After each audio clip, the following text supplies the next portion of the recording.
आप सबका आपके अपने YouTube चैनल की कथा टीवी पर मैं मीनू शर्मा स्वागत करती हूँ। सभी को मेरा राधे राधे। पूर्णिमा का जो व्रत है वो 12 फरवरी बुधवार को किया जाएगा। इसी दिन पूर्णिमा का स्नान दान भी किया जाएगा और श्री सत्यनारायण भगवान का व्रत और कथा का श्रवण भी इसी दिन किया जाएगा। और इस दिन जो चंद्रोदय का समय रहेगा वो रहेगा शाम 6:14 और इस समय के बाद आप कभी भी चंद्रमा देवता को अर्घ देकर यह व्रत खोल सकते हैं। तो जो भी भक्त पूर्णिमा का व्रत रखते हैं वो कहानी जरूर सुनेंगे। तो देखिए आज के इस वीडियो में आप लोग सुनेंगे पूर्णिमा की कहानी। तो हो सके तो वीडियो को अंत तक देखिएगा और वीडियो अच्छी लगे तो लाइक एंड शेयर कीजिएगा और चैनल पर नए हैं तो सब्सक्राइब भी कर ही दीजिएगा। और हाँ, कमेंट बॉक्स में राधे राधे जरूर लिखिएगा। तो चलिए सुनते हैं पूर्णिमा व्रत की कहानी।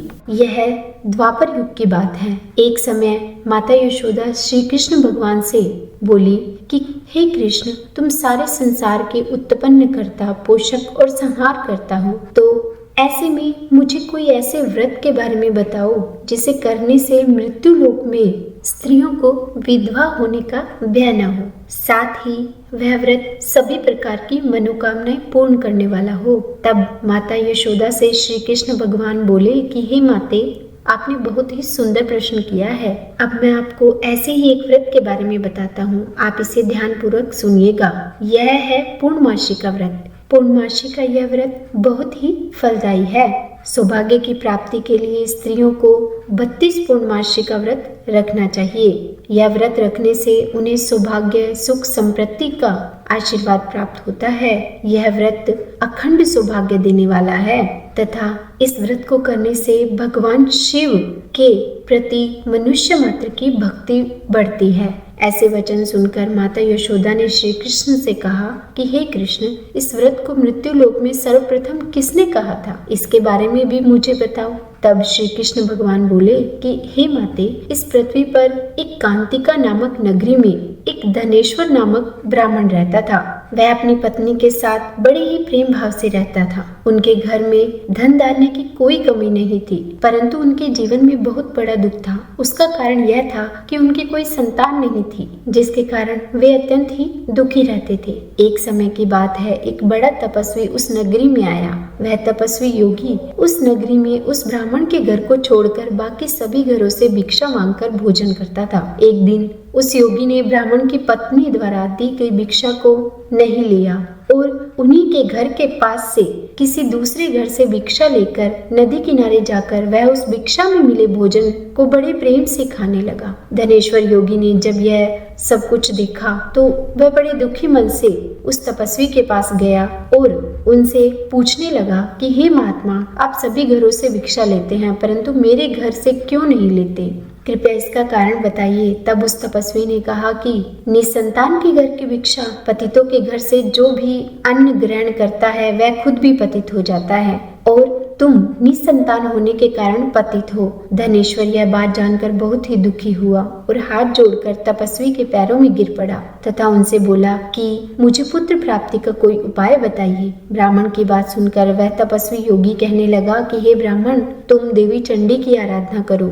उसके बाद वह धनेश्वर ब्राह्मण अपने घर गया। उसने अपनी पत्नी को पूरा वृतांत बताया और फिर वह तपस्या करने के लिए वन में चला गया। वन में जाकर उसने देवी माँ की उपासना की और तपस्या करना प्रारंभ कर दिया। तब देवी चंडी ने 16वें दिन उसकी तपस्या से प्रसन्न होकर उसको स्वप्न में दर्शन दिए और कहा कि हे धनेश्वर, तुम जाओ, तुम्हें पुत्र होगा, परंतु उसकी आयु सिर्फ 16 वर्ष की ही होगी। उसके बाद उसकी मृत्यु हो जाएगी। परंतु यदि तुम दोनों पति पत्नी मिलकर 32 पूर्णमासियों का व्रत पूरे विधि विधान से करोगे तो तुम्हारा पुत्र जरूर दीर्घायु होगा। तुम्हारी जितनी सामर्थ्य हो तुम उतने आटे के दिए बनाकर भगवान शिव का पूजन करना और पूर्णिमा के दिन प्रातः काल तुम्हें इसी स्थान पर एक आम का वृक्ष दिखाई देगा। तुम उस पर चढ़कर एक फल ले लेना और अपने घर चले जाना तथा अपनी पत्नी को सारा वृतांत कहना और ऋतु स्नान के बाद स्वच्छ होकर भगवान शिव का ध्यान करके उस फल को ग्रहण करने के लिए कहना। तब उसे भगवान शिव की कृपा से गर्भ ठहर जाएगा। इस प्रकार जब सुबह ब्राह्मण उठा तो उसने उसी स्थान के पास एक आम का पेड़ देखा। स्वप्न में मिले माँ के आदेश के अनुसार उस ब्राह्मण ने उस पेड़ से एक फल तोड़ लिया और फिर वह उस फल को लेकर अपनी पत्नी के पास गया और उसे खाने के लिए दे दिया। उसकी पत्नी ने अपने पति के कहने के अनुसार उस फल को खा लिया तथा भगवान के आशीर्वाद से वह गर्भवती हो गई। कुछ समय बाद उसे एक अत्यंत ही सुंदर पुत्र प्राप्त हुआ जिसका नाम देवदास रखा गया। पति पत्नी दोनों ने मिलकर पुत्र के जन्म का खूब धूमधाम से उत्सव मनाया। वे दोनों बहुत ही खुश थे।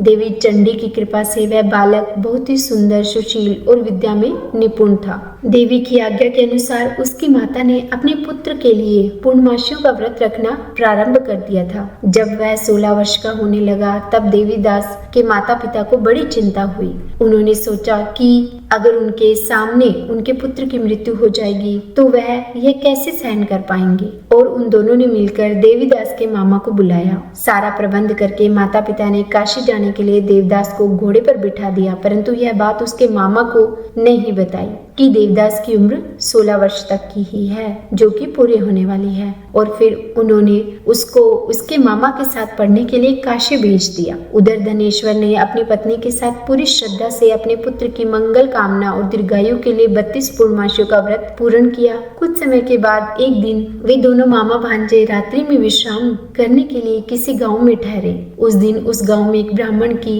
अत्यंत ही सुंदर, सुशील, विदुषी और गुणवती कन्या का विवाह होने वाला था। जिस धर्मशाला में वर और उसकी बारात ठहरी हुई थी, उसी धर्मशाला में देवदास और उसके मामा भी ठहरे हुए थे। संयोगवश कन्या को तेल आदि चढ़ाकर मंडप आदि का जो कार्य किया गया, तब लगन के समय वर को धनुर्वात हो गया, जिसके कारण वर के पिता ने अपने परिवारजनों से सलाह मशवरा करके यह निश्चय किया कि यह देवदास मेरे पुत्र जैसा ही सुंदर है, तो मैं इसकी शादी करवा दूंगा। बाद में विवाह के अन्य कार्य मेरे पुत्र के साथ हो जाएंगी। ऐसा सोचकर वह देवदास के मामा से मिलने गए और उन्हें कहा कि कृपया करके तुम थोड़ी देर के लिए अपने भांजे को हमारे साथ भेज दो ताकि विवाह के लगन के कार्य पूरे हो सके। तब उसके मामा ने उनसे कहा कि जो भी कन्यादान के समय वर को मिलेगा, अगर वह सामान हमें दे दिया जाएगा तो मेरा भांजा इस बारात का दूल्हा बन जाएगा। थोड़ी देर सोचने के बाद वर के पिता इस बात के लिए मान गए। उन्होंने ब्राह्मण के पुत्र को विवाह में दूल्हा बनाकर मंडप में बिठा दिया। फिर सभी विवाहित कार्य विधि पूर्वक उसके साथ ही संपन्न हो गए। जब विवाह हो गया तब वह ब्राह्मण का पुत्र देवीदास अपने मन में सोचने लगा कि मेरे बाद न जाने इस स्त्री का क्या होगा। वह यह सोचकर बहुत ही दुखी हो रहा था। तब उसकी पत्नी ने उससे पूछा कि क्या बात है, आप इतना उदास क्यों हो। तब उसने वह सब बातें जो वर के पिता और उसके मामा के बीच हुई थी बता दी। और तब वह कहने लगी कि मैंने ब्राह्मण, अग्नि, सभी देवी देवता के सामने आपसे शादी की है। मैंने आपको ही अपना पति माना है, इसलिए आप ही मेरे पति हैं और मैं ही आपकी पत्नी हूँ। तब देवीदास ने कहा कि ऐसा मत कहो, क्योंकि मेरी आयु बहुत ही कम है। मेरे बाद आपकी क्या गति होगी, यह अच्छी तरह से विचार लो। परंतु वह स्त्री बहुत ही दृढ़ विचार वाली थी। वह कहने लगी कि जो भी आपकी गति होगी वही मेरी गति होगी, इसलिए हे स्वामी उठिए और भोजन कीजिए। इसके बाद देवीदास और उसकी पत्नी दोनों ने मिलकर भोजन किया और शेष रात्रि वे इसी तरीके से बातें करते रहे। प्रातःकाल सबके उठने से पहले देवीदास ने अपनी पत्नी को 3 नगों से जुड़ी हुई एक अंगूठी दी और एक रुमाल दिया और कहने लगा कि प्रिय, इसे अपने पास रखो और संकेत समझकर स्थिर मन हो जाओ। मेरा मरण और जीवन जानने के लिए तुम्हें एक पुष्प वाटिका बनानी होगी और उसमें सुगंधित पुष्प वाले 9 मल्लिका लगानी होगी।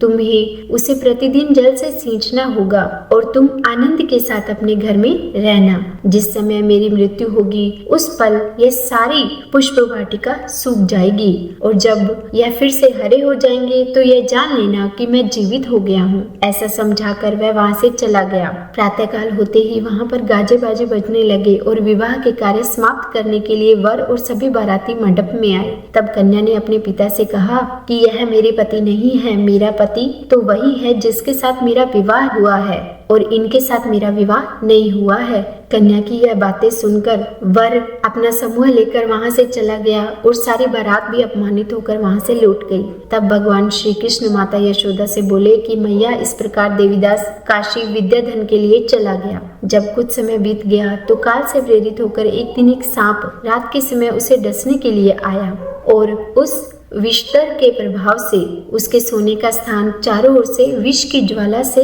विषैला हो गया, परंतु व्रत रखने के कारण वह सांप उसे डस नहीं पाया, जो कि पहले ही उसकी माता ने 32 पूर्णमासियों का व्रत उसके लिए किया था। उसके बाद मध्याह्न में स्वयं काल वहां पर आया और उसके शरीर से उसके प्राणों को निकालने का प्रयास करने लगा, जिसके कारण वह मूर्छित होकर धरती पर गिर पड़ा। भगवान की कृपा से उसी समय माता पार्वती भगवान शिव के साथ वहां से जा रहे थे। तब माता पार्वती ने देवीदास को मूर्छित दशा में देखकर भगवान शिव से प्रार्थना की कि हे भोलेनाथ, इस बालक की माता ने पहले ही 32 पूर्णमासियों का व्रत पूर्ण कर लिया है, तो हे भगवान, आप उसके प्रभाव के कारण इसे प्राण दान दे दीजिए। माता के इस प्रकार निवेदन करने पर भोलेनाथ ने उस बालक को प्राण दान दे दिए और उस व्रत के प्रभाव से काल को भी पीछे हटना पड़ा तथा देवीदास जीवित हो गया। इधर देवीदास की पत्नी उसके काल की प्रतीक्षा कर रही थी। एक दिन उसने देखा कि पुष्प वाटिका में पत्ते फूल कुछ भी नहीं बचा है